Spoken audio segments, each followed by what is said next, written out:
ჩვენ კიდევ უფრო მეტად საუბრობთ არა ეს თქვათ ინსტიტუციურ კუთვნილებაზე, არამედ ამ ინსტიტუციის როლზე, გავლენაზე, ქართულ სახელმწიფოს წარსულზე, წარსულზეც და მომავალზე. სამწუხაროდ ქალბატონ ჯან, ჩემი შემდეგი შეკითხვა ნაწილობრივ მაინც გაგრძელება იმ შეკითხვის, რომელიც უკვე დავსვი ქალბატონ ხათუნასთან მიმართებაში. სწორედ თუნდაც ამ პრიზმიდან გამომდინარე, რა შესაძლებლობას იძლეოდა ეს საერთო ეროვნული სვლელობა ხო არ არის თავისთავად მარტო რომ 9 და 10 საათი რიგში იდგე, არამედ ის სულისკვეთება, ის პატივისცემა, ურთიერთსოლიდარობა, საერთო განწყობა, რომელიც იყო, რომ თუნდაც ის ხარვეზები გამოსწორებული იყო, რომელიც საკმაოდ ობიექტური პრეტენზიების სახით თავად მრევლშივე არსებობდა საპატრიარქოს ოფიციალური რგოლებთან მიმართებაში.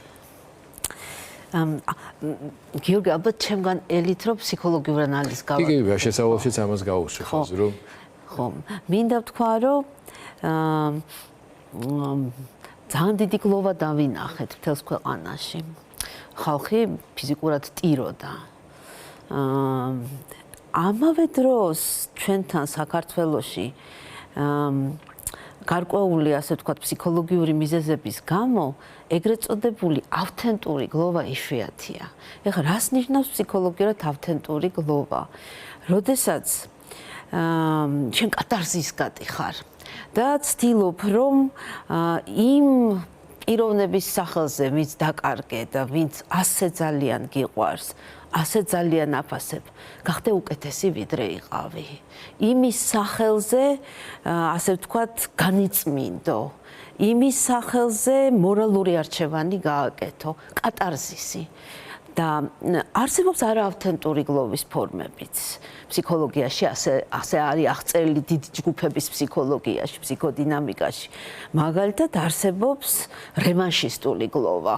როდესაც შენ გლოვის პროცესში, ასე ვთქვათ, სამაგეროს გადახდაზე ხდები ორიენტირებული და ეს შენ კატარზისის შანსს გართმევს. არსებობს, თქვათ, ტრიუმფალური გლოვა, როდესაც შენ ზეიმობ და ცდილობ, რომ მემკვიდრეობა, ასე ვთქვათ, როგორ ვთქვა, აი ნებისმიერი გარდაცვალების შემთხვევაში ოჯახში რჩება, ვთქვათ, მატერიალური მემკვიდრეობა და მერე ზოგიერთ ოჯახში, სადაც ავთენტური გლოვა არ მიდის ჭიდილი და კონფლიქტი აი ამ მემკვიდრეობის გამო, ხო? აი ეს, ვთქვათ, რევანშისტული გლოვაა და წართმევაზე ორიენტირებული გლოვა. და არის კიდე გოდების გლოვა, როდესაც შენ, ასე ვთქვათ, გოდებ და ეს იმდენად ჩართული ხარ გოდებაში და შენ დანაკლისში, რომ მაგალითად არ უშვებ ადამიანს. ეუბნები, რომ მე შენ ახლა მჭირდები და არ დამაობლო. არა და ადამიანის, ასე ვთქვათ, დრო მოვიდა, რომ წავიდეს. მე მახსოვს 87 წლის იყო დედაჩემი და არაფრით არ უშვებდი. როგორც ძიმეთ დავაძდა და სასწრაფოს ვუძახდი ხოლმე, როცა აი ხედავდი, რომ კარგავდი მას და მითხრა, რომ რას მიკეთებ? აღარ გადამარჩინო, გამიშვი და მე მივხვდი, რომ უნდა გამეშვა. ეს ერთი, როდესაც შენ ეგოისტურად არ ხარ განწყობილი, შენ უშვებ ადამიანს და მეორე ხდები მისი, ასე ვთქვათ, მისი სიყვარულით ხდები უკეთესი, კატარზის გატიხარ. სამწუხაროდ ეს იშვიათია და რასაც ჩვენ ვუყურეთ, ვთქვათ, როგორც მიმდინარეობდა გლოვის პროცესი, ეს არ ახალი არის საქართველოში. აი ხა VIP საშვებს გულისხმობ და ფაქტიურად იზოლირებას საზოგადოების დიდი ნაწილისგან და ელიტარული, ასე ვთქვათ, პომპეზური, ასე ვთქვათ, გლოვის ცერემონიალს. როდესაც ხალხი, ასე ვთქვათ, ამ VIP ჩარჩოს მიღმარჩება. ეს სხვაჩვენს პირველად მოხდა სალოსი გაბრიელის საფლავიდან ნამოთხრასთან დაკავშირებით 2014 წელს ამოსვენებასთან. თუ გახსოვთ, როგორი ვითარება იყო მაშინ, მოხდა ისე, რომ კანონიზაცია მოხდა 2012 წელს სალოსი გაბრიელის და მე 2014 წლის დასაწყისში დედა პარასკევამ, რომელიც მას უვლიდა და ფაქტიურად მისი გარკვეულად მემკვიდრე იყო, მისი მემკვიდრე იყო, მისი როგორ ვთქვა, სოციალური კაპიტალის მემკვიდრე იყო, იმიტომ რომ მას მიმართავდნენ როგორც სალოსის, ასე ვთქვათ, მომლელს, ზრუნველს, მისი საფლავის კარიბჭის მცველს.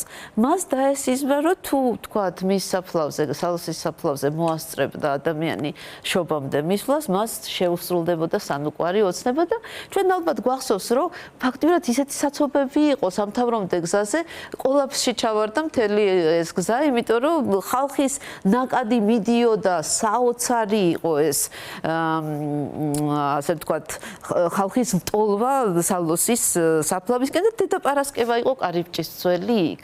აი იმ პერიოდში მოხდა ფაქტიურად ეს სოციალური კაპიტალი იყო, რაც პატრიარქსაც ჰქონდა, ხო ყოველთვის 90%-ზე მეტი მხარდაჭერა ჰქონდა. ასევე საყვარელი სალოსი იყო მამა გაბრიელი და აი სოციალური კაპიტალი ძალიან დიდი ზღვა ხალხი, მდინარე, ოკეანე.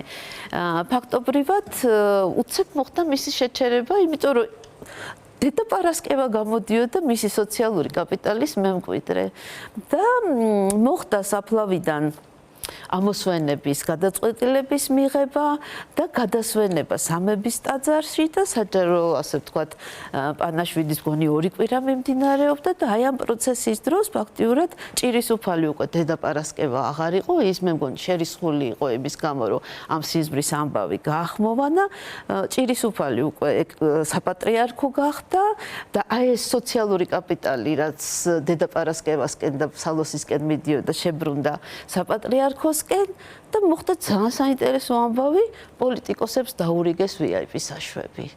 და ხალხი ფაქტობრივად ეს ჯერ კიდე ამოსვენების ცერემონიალის დროს და მახსოვს ბავშვი ვუყურებდი ხოლმე კადრებს, ხადური მინისტრი, მაშინ ეკაბესელია პარლამენტარი, მათ ჰქონდათ ეს VIP საშვები და ძალიან ამაყობდნენ ამითი, იმიტომ რომ მათ შეხვდათ ეს სოციალური კაპიტალი და ბევრს, ვინც მაშინ ხელისუფლებაში იყო. იგივე სცენარი განხორციელდა ახლა. ანუ პატრიარქის სოციალური კაპიტალის მემკვიდრეობის გაყოფა დაიწყო. ერთის მხრივ და აი ამ პატრიარქის სოციალური კაპიტალის ამხელა სიყვარულის, რაც ხალხმა ინვესტირება გააკეთა მასში, ამხელა ნდობის, ამხელა პატივისცემის ფაქტიურად აი ამ სოციალური კაპიტალის მიტაცების მცდელობის მოწმენი გავხდით აი ამ VIP საშვების დარიგებით და აი ამ ასე ვთქვათ ხალხისთვის შეზღუდვით საშუალების რო გამომშვიდობებოდნენ. ერთი ეს მინდა ვთქვა და მეორე ის რომ თქვენ ახსენეთ გიორგი საარჩევნო კამპანია, რომელშიაც პოლიტიკოსებიც იღებენ ფაქტიურად მონაწილეობას, იმიტომ რომ მათი პროპაგანდისტული ტელევიზიები, ასე ვთქვათ, ჩვენ იმიტომ რომ ის საარჩევნო კამპანია პირობითად დავარქვა, უხერხულად ჟღერს სინოდისა, მაგრამ არჩევნებია იქაც და ბუნებრივია, რომ რაღაც გარკვეული კამპანიისა იქ არ დაწყებულა. 40 დღიანი გლოვა, სხვა შორის ყველა ეპისკოპოსი, ასე ვთქვათ, ნათქვამს სიტყვაზე დგას იმ მხრივ, რომ თავად არ აქტიურობენ, არ გამოდიან, კომენტარებს არ აკეთებენ ამ დღეების განმავლობაში. ცხადია, ხა მე დიზლ ტოლვა და სურვილი მათი კომენტარების მიღების გასაგებია, მაგრამ მათიც მე პირადად ძალიან კარგად მესმის, რომ ძალიან თავშეკავებულად იქცევიან გარკვეული პერიოდის განმავლობაში, დადგება უკვე ის ეტაპი, როდესაც მათ ერთმანეთშიც მოუწევთ უფრო მეტი კომუნიკაცია ამ თემაზე და რას თავარია, მე უკვე საჯაროდ ამ ყველაფრის გაცხადება. არჩევნები უნდა ჩატარდეს, გაფართოებული სხდომა უნდა იქნას მოწვეული ქართული ეკლესიის, მაგრამ ის, რასაც ჩვენ ვხედავთ, ეს არის არც თუ ისე ირიბი ზეწოლის ზემოქმედების ძალიან აგრესიული პოლიტექნოლოგიური მეთოდების გამოყენება, რასაც ისინი აკეთებდნენ ყოველთვის თავიანთ პოლიტიკური მიზნებისთვის, მაგრამ ახლა ყველას უხერხულობას და უკმაყოფილებას გვიქმნის ზუსტად ეს, რომ ეს კეთება ეკლესიასთან მიმართებაში. იმიტომ რომ ხედავთ, რომ კატარსისი არ მოხდა. ესე იგი, ისევ ძალაუფლებისთვის ბრძოლა მიდის, ისევ კაპიტალის, ასე ვთქვათ, მოხვეჭისთვის ბრძოლა მიდის. ეხლა ეს არის მეტაფორული სოციალური კაპიტალი, ნდობა, სიყვარული და შემდგომი, ასე ვთქვათ, გავლენის პოტენციალი ახალ პატრიარქზე. ბოლოს რომელიც თქვის არა ტრიუმფალური, არამედ აი მემკვიდრეობის ბაზე პრეტენზიის გაქვია მაგ სახეობას გლოვისას? რევანშისტული. რევანშისტული. აი, რევანშისტული გლოვის გაგრძელება არის ახლა რასაც ჩვენ მინდა ვთქვა, რომ რევანშისტული გლოვის მემკვიდრეობის მიტაცების მასზე პრეტენზიის სრულად გამოცხადების, მონოპოლიზების სურვილი. დიახ, და სხვა შორის თქვენ კი ბრძანეთ გიორგი, რომ საპატრიარქო ასე ვთქვათ იკავებს თავს, მაგრამ თუ არ ვსდები, შალვა კეკელიას ძალიან მანიქეური სიტყვა მოვისმინე აი ამ დღეებში ფაქტიურად ძალიან მასტიგმატიზებელი, აგრესიული იმ ადამიანების მიმართ, ვინც ადამიანის უფლებებისთვის იბრძვის დღეს რუსთაველზე და გულისხმობთ აუციონის წევრებთან. დიახ, ხო, მაგრამ ხო, ყველაზე ვერ იქნებიან პასუხისმგებელი. ხო, და ხო, აი ამ ვითარებაში აღმოჩნდით. ჩვენ ახლა ფაქტობრივად გვიჩნდება უხერხულობის განცდა, აი ამ VIP ისტორიის გაგრძელება, რაც სალოსი გაბრიელიდან დაიწყო, დღეს კიდევ უფრო ასე ვთქვათ მძაფრი ფორმით დავინახეთ ეს და რასაკვირველია მოსახლეობა იმედგაცრუებულია, იმიტომ რომ ვერ ხედავს კატარზის, იმიტომ რომ მოსახლეობა გულწრფელად განიცდის, მოსახლეობამ ძალიან დიდი ემოციური ინვესტიცია გააკეთა და ფაქტობრივად ეხლა ერთის მხრივ ძალიან იმედგამაცრუებელია რაც ხდება, მეორე მხრივ თვალის ამხილველია.